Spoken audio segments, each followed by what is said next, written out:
successful video at work has changed dramatically and has been driven by how people consume video in their daily life. Nobody's expecting a famous star to show up. It can be you, it can be more human, and it can be something that's imperfect.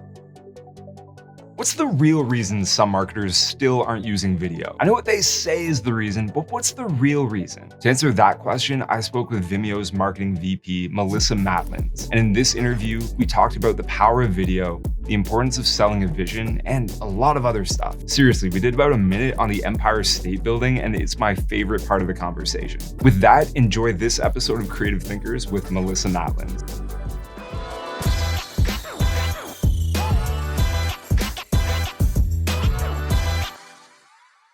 How would you define creativity? It's interesting. This is such a fraught question for me. I don't think that creativity has anything to do with design. And this might be a little controversial for your audience. I always used to joke that I was the least creative person in the room. And I think it just really took time for me to realize that my superpower was being creative in ways that were not the conventional things that you think of when you think of creativity. A lot of what I do now is blending, data, customer insights, product insights into stories that just help to enable our teams to then tap their creativity in some structured ways. Why do you think that idea of creativity is sort of controversial? Why is it that you think that most people root their idea of creativity in something like design? It's a good question. I think it's the best visual representation of what creativity looks like, but it almost does a disservice to the concept, I think. So much of my background's in architecture, and so much of architecture isn't about the design of the building or the facade of the building, which is how people sort of conventionally think about what people do in a job, right? Similar to marketing, if you ask your grandmother what you do, they will say, "Did you make this ad on the television?" And I will say, "No, I actually don't have anything to do with that." And I think it's an easy shorthand, but doesn't really encapsulate all of the different ways that people have the ability to bring their creative brain cells to work, I would say. I've seen creativity in accounting. I've seen creativity in operations and a lot of places in businesses where people aren't, sort of thought of as conventionally creative. I'm going to guess that you didn't always have this view on creativity. When did you start to recognize yourself as creative? That's an interesting question. I think that I've always had a combination of the left brain and the right brain, which is what it sort of originally led me down the path of architecture. It's creativity, but with a lot of constraints. You can be very creative, but it has to be within the building's program, or you can be very creative, but it has to be within the budget. And I think that the beauty of those constraints is exactly where the creative brain can get the best workout, right? Yeah. If you tell somebody to brainstorm about anything and everything, what you're going to get back is gobbledygook. If you give them a dozen different guidelines, you may create sort of an environment that's too strict. You want to sort of find the right match between how do I give people enough constraints, but also enough room to run. And so did you discover that sort of side of yourself in your career in architecture? Or was this something that was part of you, I guess, growing up or going to school as a kid? I do remember I was very into collage as a kid. And I was just a very curious person. So I was always kind of mixing and remixing things. I remember taking apart a tube TV when I was really young. And, Oh my God. And I think, don't do it. So for me, I think it's about, wanting to learn how things work in order to think about how they could be better.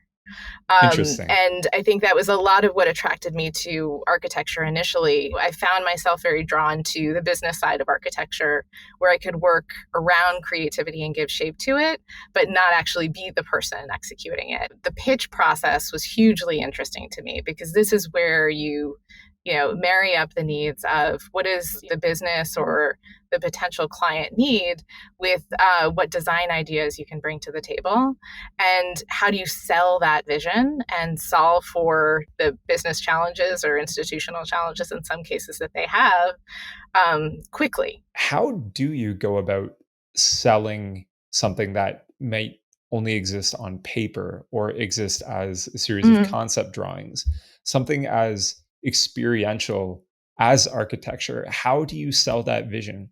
I worked for the Skyscraper Museum for a time, and it was amazing to me, if you look at something like the Empire State Building, that this was a vision that was sold with like a two-dimensional rendering Oh, wow. Yeah. of the tallest building in the world. And that hundreds of people had to say yes, like, we're going to do this, and it was literally just like a drawing on paper with a pencil. What do you imagine went with that two-dimensional drawing to get the sign off from those hundreds of people? They had a vision of creating the tallest building in the world, and at the time, if you look at what was happening in the 1920s in the United States, and particularly in New York City, that vision was alluring in ways that are very hard for us to imagine with the benefit of hindsight. And I think probably speaks more to, you know, the humanness of design decisions, right, than the logic of design decisions. So when you look at what eventually happened with that project, where I think they finished construction in like 30 or 31. There had been the stock market crash. The whole country was in a massive recession. They nicknamed it the Empty State Building for a period of time. Like, vision had to power through all of that, right? Mhm. And people always think that these decisions get made rationally, and the reality is they mostly get made emotionally. So, would you say that that idea that marketing has to appeal to emotions rather than, say, logic? Would you say that's something that applies to what you're doing at Vimeo and all types of marketing? Yeah, I mean, I've spent most of my career in B2B, and I think the big misconception about B2B marketing is that you're marketing to companies, and you're always marketing to people.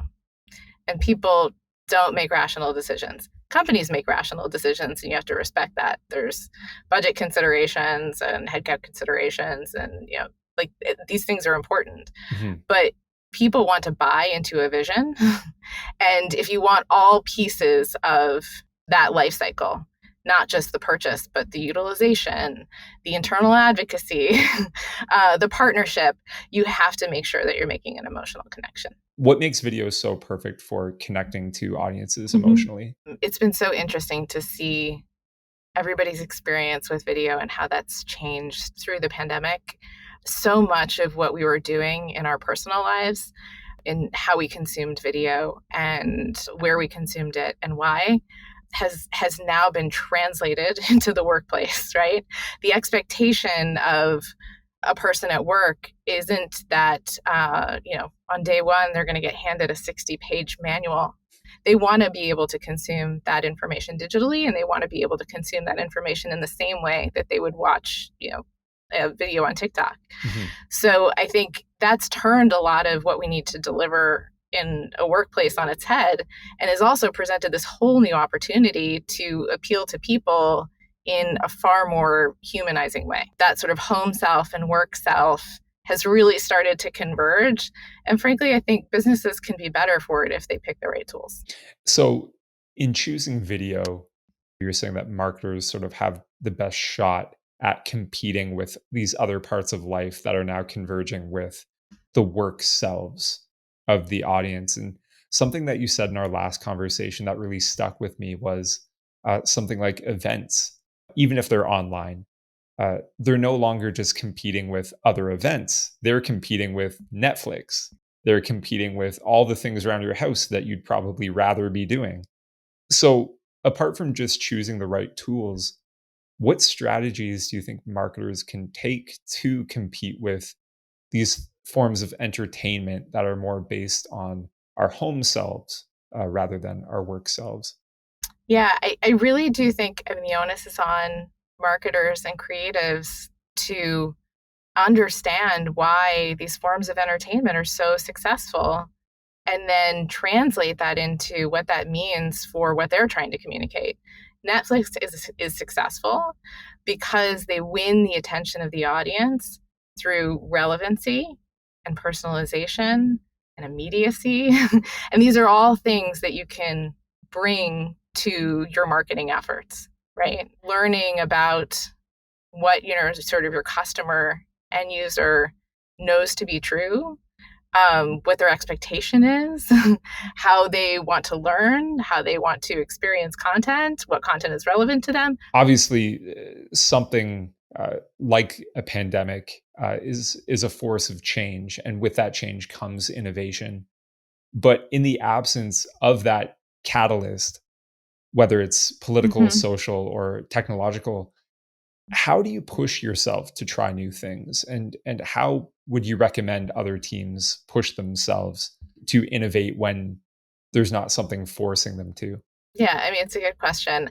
I've always been a very curious person, and I think there's a couple sort of different ways that I can approach this. So one interesting thing is people tend to look at the audience and think product first, right? Mhm. But to use an example from Vimeo, video doesn't solve a problem. How you use it solves a problem. So you need to understand far more about what the application is, how they're using it, why they're choosing it.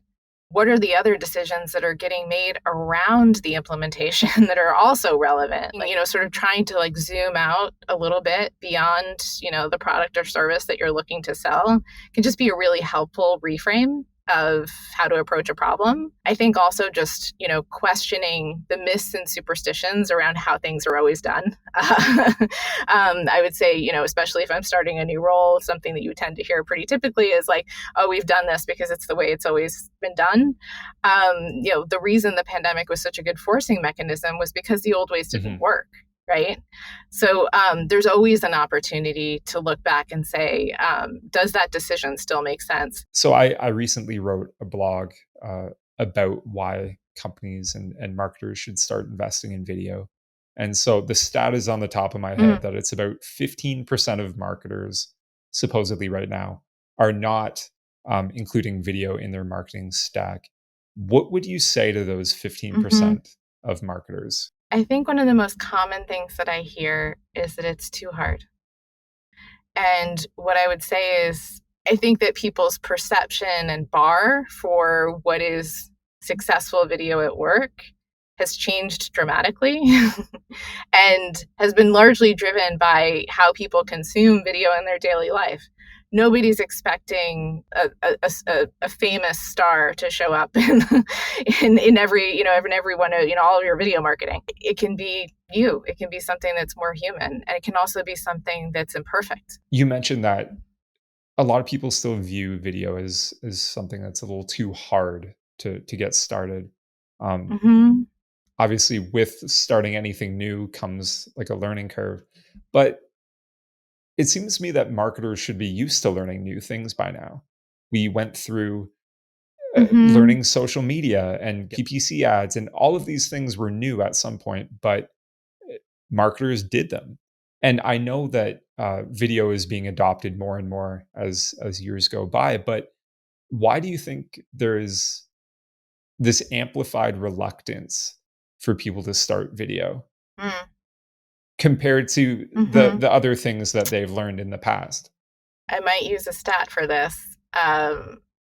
During the pandemic, we did a survey about video communications at work, and the primary concern that executives had, and the reason that they didn't want to use video, was because of how they were afraid of how they would look on camera. All of that opportunity to humanize your message and create an emotional connection comes vulnerability. And I think it's not as simple of an equation as people might think, right?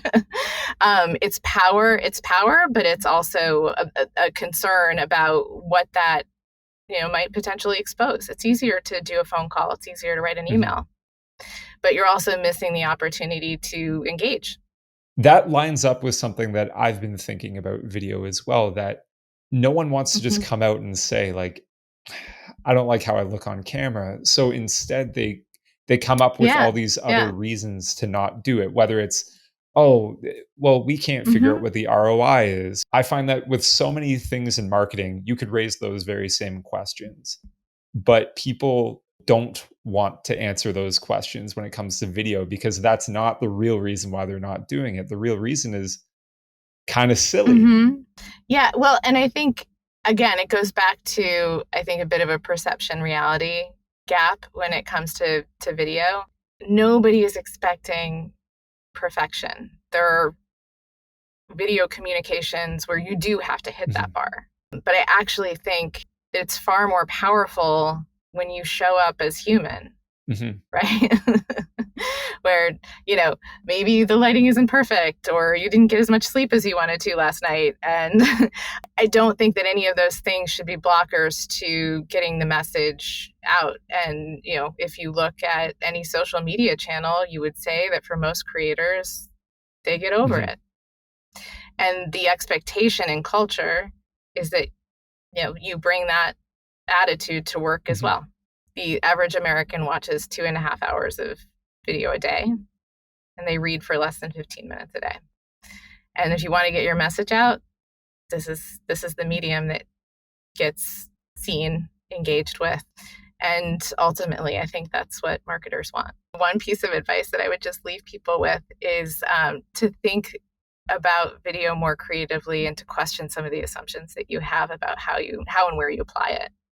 And if what's blocking you from assuming or thinking that I can only use video in certain formats, or I have to have a very big budget to do video marketing, some of the most successful video marketing that I've seen with the highest engagement rates and the most impact is low budget and authentic. And what drives it is not the production value, it's the content and the medium. And if production is a barrier to you and your team, visit Vimeo.com for resources on lighting, framing, and everything else you need to add video to your marketing stack. Of course, if time and capacity are holding you back, you can always try Superside. Thanks to Melissa for joining the show. If you want to find out more about her and what she's doing at Vimeo, I've put a link to her LinkedIn profile down in the description. And if you want to watch more creative thinkers, check out Superside's YouTube channel and subscribe. Thanks for watching.